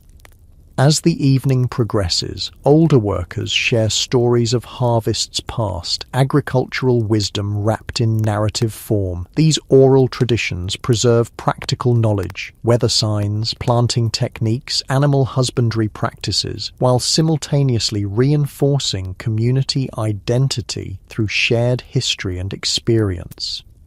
You listen as Thomas recounts the harvest of 1845, when potato blight first appeared in the region. Crops fine one day, black and stinking the next, he remembers. No warning, no cure. People who depended on potatoes went hungry that winter. His story serves as both historical record and cautionary tale about agricultural vulnerability, a reminder of how quickly circumstances can change despite human effort and skill.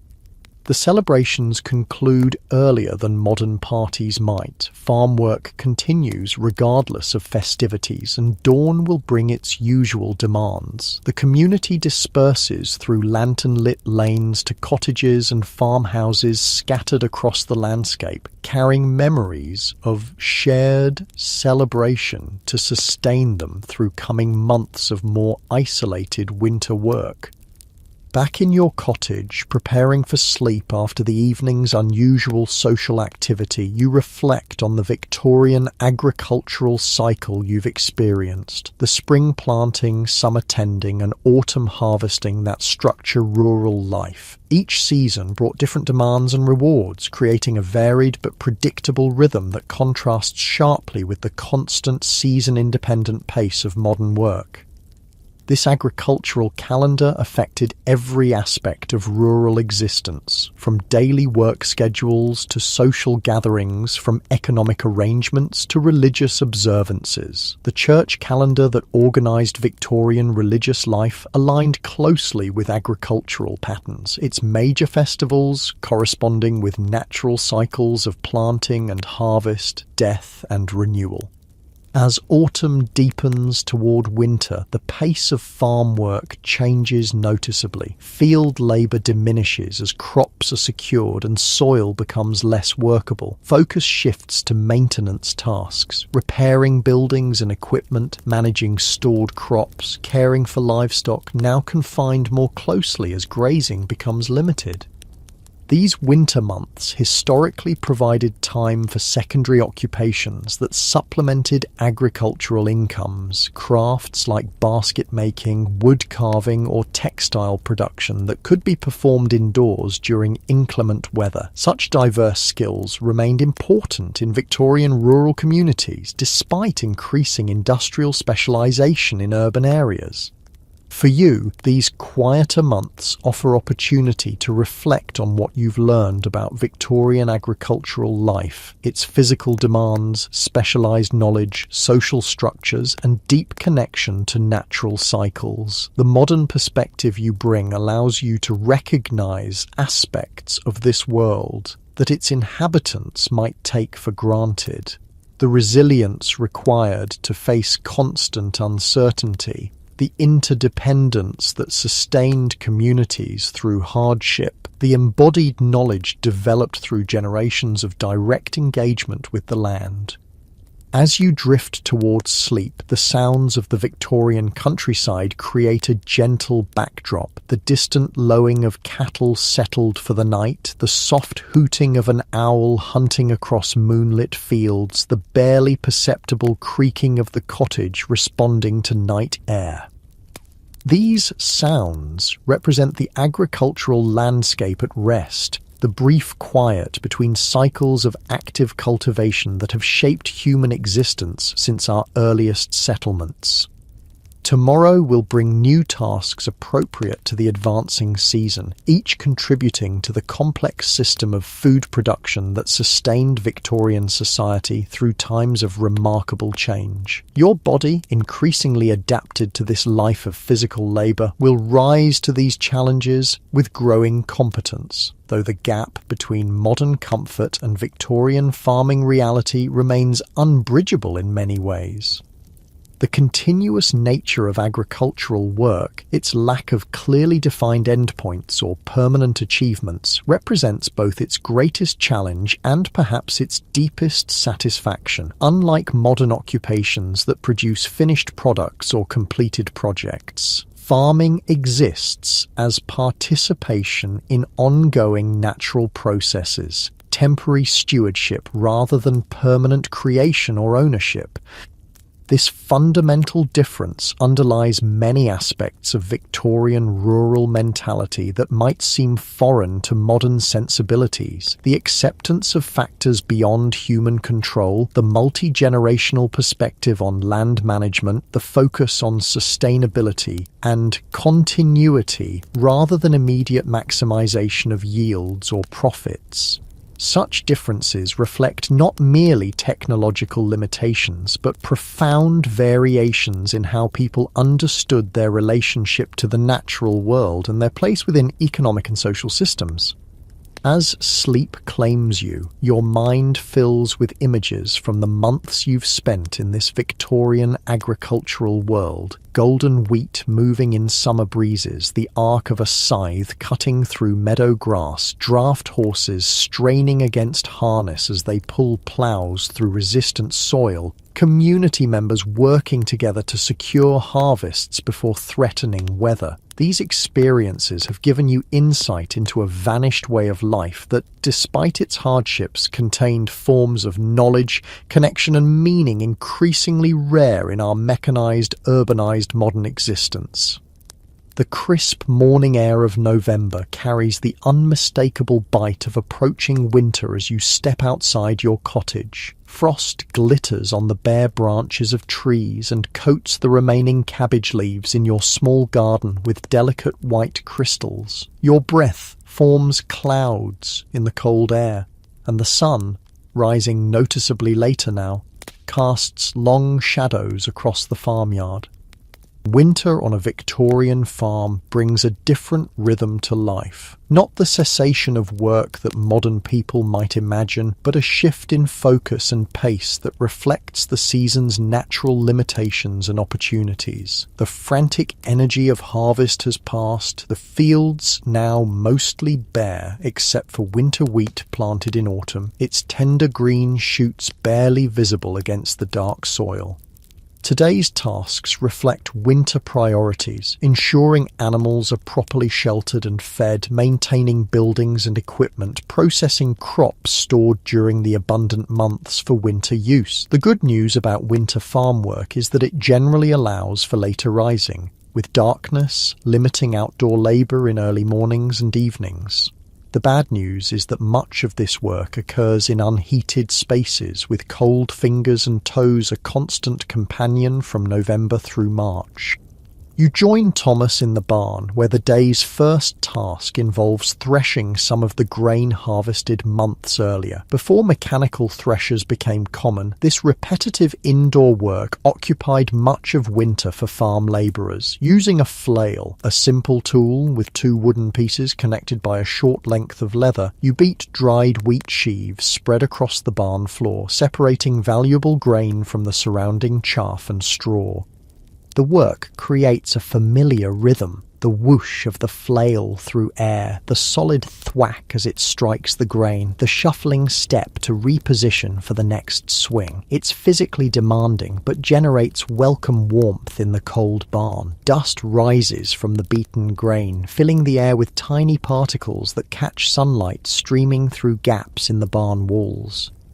Mind you cover your mouth, Thomas advises, demonstrating how to wrap a handkerchief around the lower half of your face. Threshing dust gets in the lungs and causes trouble later. This practical knowledge, understanding occupational hazards and developing protective measures, represents another aspect of traditional wisdom, often learned through hard experience rather than formal education.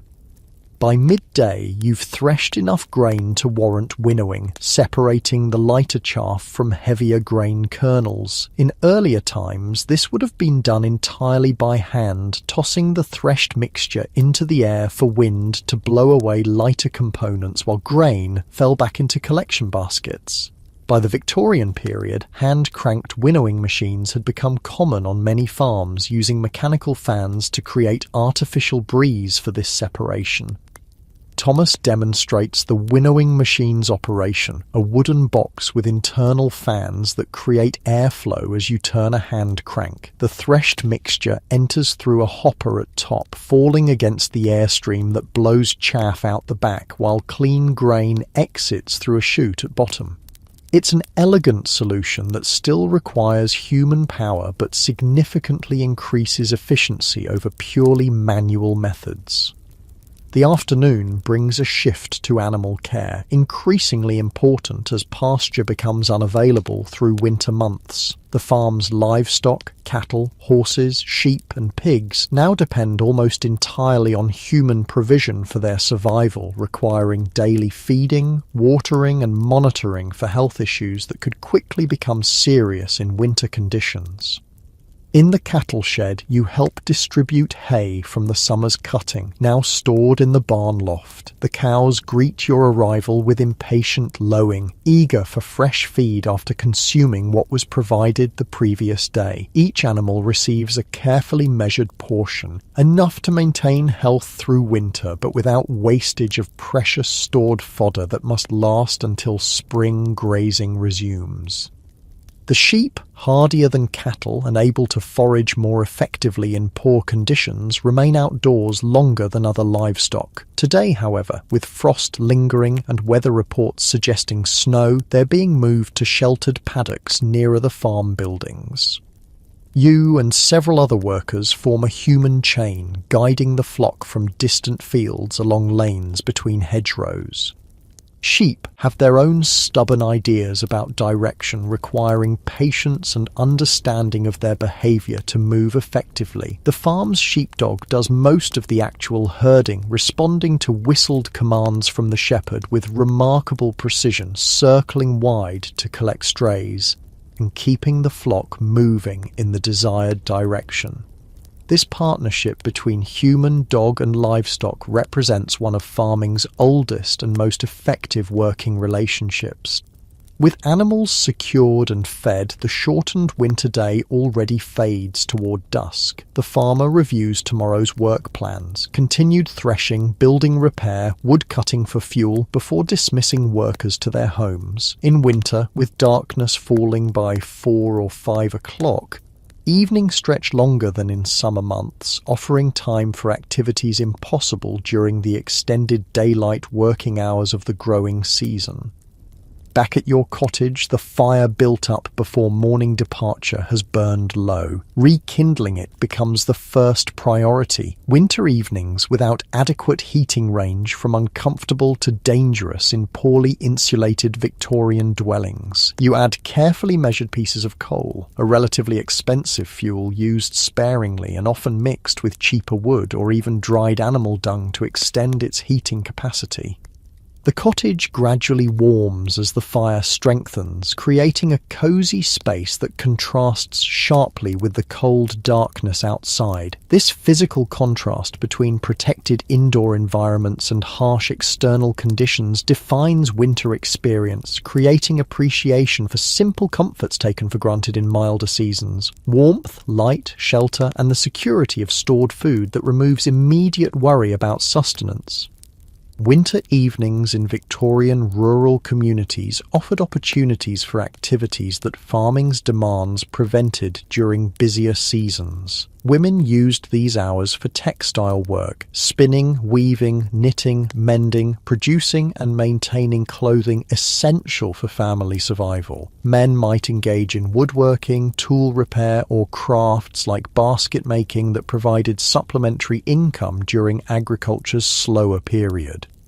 In your cottage this evening, you attempt some basic repairs to a work shirt damaged during harvest, your stitches clumsy compared to those who've practiced this essential skill since childhood. Clothing in Victorian farm families represents significant investment, with garments mended repeatedly before replacement becomes necessary. Store-bought cloth and clothing, while increasingly available through the 19th century, remained expensive luxuries for most rural workers who relied primarily on home production and maintenance.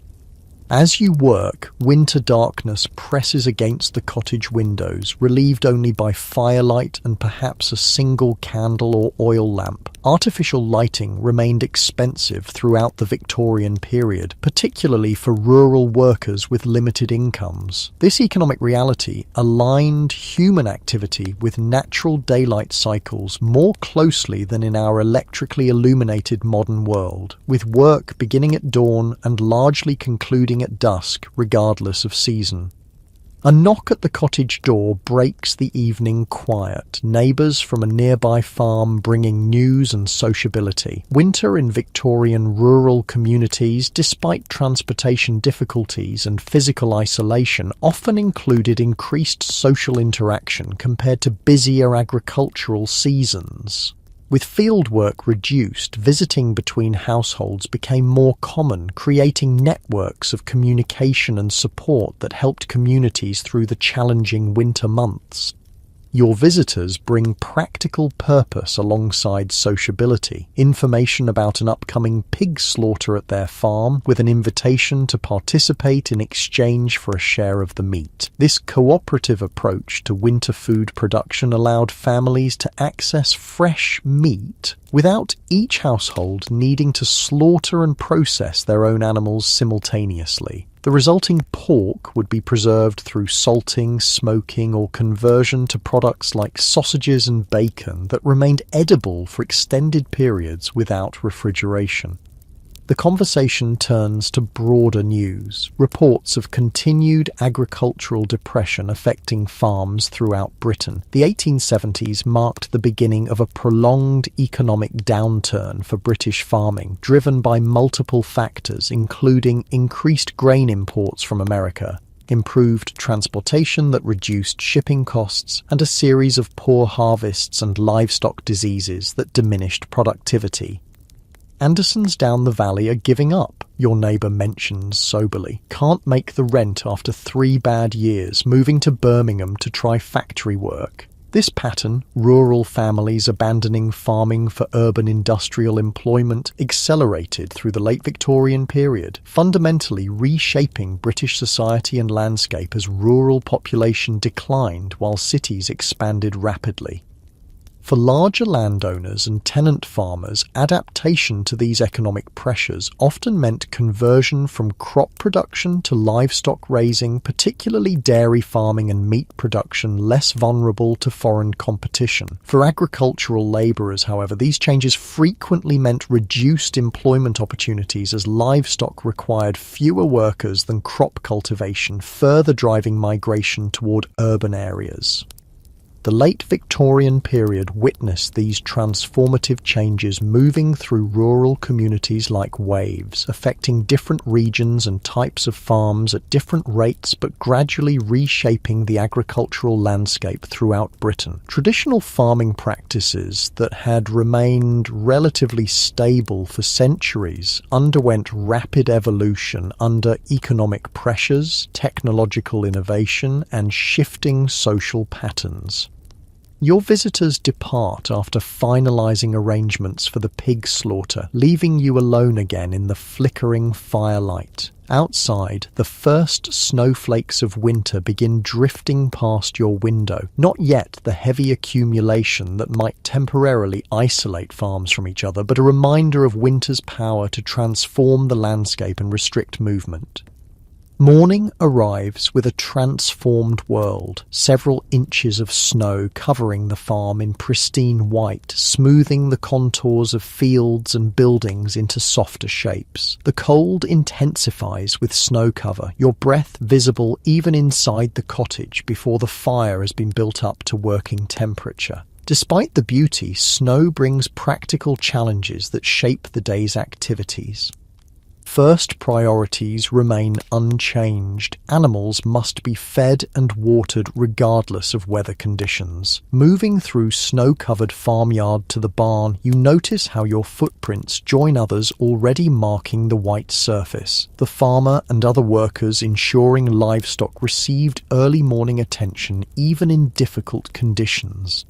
Inside the barn, the atmosphere feels almost warm compared to the external air, the combined body heat of animals creating natural warming in their enclosed space. This practical understanding of animal heat informed barn design and winter management practices, with livestock sometimes housed in arrangements that allowed their warmth to benefit human living spaces as well. The day's planned fieldwork shifts in response to snow conditions. Threshing continues inside the barn, but outdoor tasks become focused on ensuring access to essential areas. You join a team clearing paths between farm buildings, creating routes that allow movement of people, animals, and supplies without the exhausting effort of continually breaking through deep snow. By afternoon, with necessary snow clearing complete and animals secured with additional feed in anticipation of continuing cold, the farmer announces a half day of work. This flexibility in winter scheduling reflects both practical limitations, some tasks simply become impossible in severe weather, and the economic reality that landlords often reduced labour requirements during winter months when productivity naturally decreased. For farm workers on daily wages rather than annual contracts, such weather-related reductions in work could create significant hardship. Victorian rural communities developed various support systems to address this seasonal vulnerability, from landlords providing basic sustenance for tenants during difficult periods to informal community sharing of resources among neighbours of similar economic status. More formal support came through the poor law system, though its assistance often carried social stigma and potentially harsh conditions, particularly after the Poor Law Amendment Act of 1834 established the workhouse system. Most rural families went to extraordinary lengths to avoid relying on poor law assistance, turning to it only in the most desperate circumstances when community and family support proved insufficient. The early end to the workday offers opportunity for a different winter activity, a visit to the village school where your younger children receive basic education. The Education Acts of 1870 and subsequent years gradually established more comprehensive schooling for rural children, though attendance often remained irregular due to families' need for children's labour during busy agricultural periods. The small village school occupies a single room, with children of various ages grouped together under the supervision of one teacher. On this snowy afternoon, perhaps 30 students practice writing on slates, recite multiplication tables, or read from shared texts, the fundamental literacy and numeracy that represented formal education for most Victorian rural children. Winter attendance typically exceeds that of harvest seasons, when even young children's contributions to fieldwork might be deemed essential to family survival. This seasonal pattern of education meant many farm children received fragmented schooling, developing basic skills, but lacking the continuous progression that more consistent attendance would allow. The teacher, a young woman with formal training increasingly common by late Victorian period, maintains remarkable order among her diverse group. Educational methods emphasize memorization, recitation, and practical skills considered useful for students' likely future occupations. Focus differs noticeably between boys expected to follow agricultural or trade paths and girls presumed destined for domestic service or household management. Your visit concludes with arrangements for older children to assist with the pig slaughter planned for coming days, practical education in essential rural skills occurring outside formal schooling. This combination of institutional learning and practical knowledge transmitted through direct participation characterized Victorian rural childhood, creating individuals prepared for the specific demands of agricultural life. The walk home through snow-covered lanes offers moments of unexpected beauty. Winter sunlight casting blue shadows across white fields, birds leaving delicate track patterns as they search for food, ice crystals transforming ordinary branches into glittering sculptures.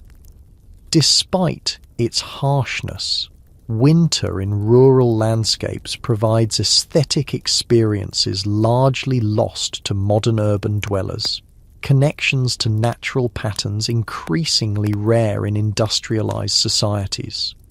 The following days bring traditional winter activities centered around food preservation. The pig slaughter proceeds as planned, creating an intensive period of communal work as the animal is processed into various products designed for extended storage. Nothing is wasted in this process, from prime cuts preserved as bacon or ham to organs incorporated into sausages, blood used for puddings, fat rendered into lard for cooking, and even bones utilized for stock or tools. This intensive processing represents a key aspect of pre-industrial food systems, the transformation of seasonal abundance into storable forms that extend availability through scarcity periods. Before refrigeration, such preservation techniques formed the foundation of food security, with winter serving as both challenge to overcome and opportunity for preparing resources that would sustain communities through coming months. As December advances, another dimension of Victorian rural life becomes apparent: the religious and social observances that mark the calendar. Christmas preparations begin gradually, incorporating both ancient traditions and newer Victorian innovations that were transforming the holiday throughout British society during this period.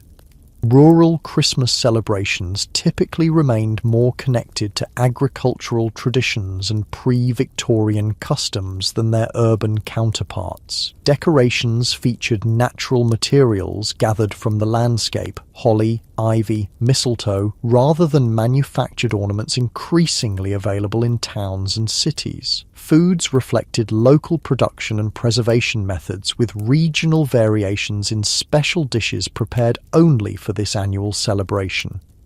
The emotional significance of Christmas in Victorian farming communities extended beyond religious observance to include crucial social functions: the gathering of often dispersed family members, reinforcement of community bonds through shared celebration, and creation of brightness during the darkest, coldest period of the agricultural year. These practical and psychological functions gave the holiday importance even in communities where religious devotion might vary widely.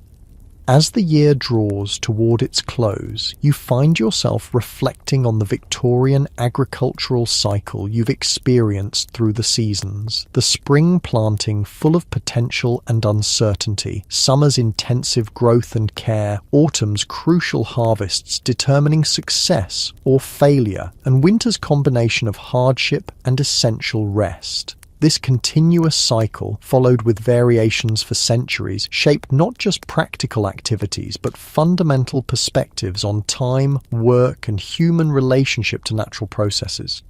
The Victorian period represents a crucial transition in this agricultural pattern, traditional methods and social organisations persisting alongside emerging technologies, economic systems, and social changes that would eventually transform rural life beyond recognition. Standing in this transitional moment, you've witnessed both ancient practices that would soon disappear and early manifestations of modernisation that would eventually dominate. What makes lasting impressions are not just the physical demands that would indeed prevent most modern people from lasting even a day in Victorian farming life, but the profound differences in relationship to time, community, and natural systems that this agricultural existence created. The Victorian farmer lived within constraints and rhythms increasingly foreign to modern experience. Seasonal determinism rather than technological override of natural limitations, direct connection between personal labour and survival outcomes, community interdependence rather than institutional support systems. These differences extended to fundamental concepts modern people often take for granted: the nature of food as something produced through visible, tangible processes rather than appearing through complex, invisible supply chains, the experience of darkness and cold as inevitable seasonal realities rather than conditions automatically eliminated by technological intervention, the understanding of work as physically embodied rather than abstracted into information manipulation.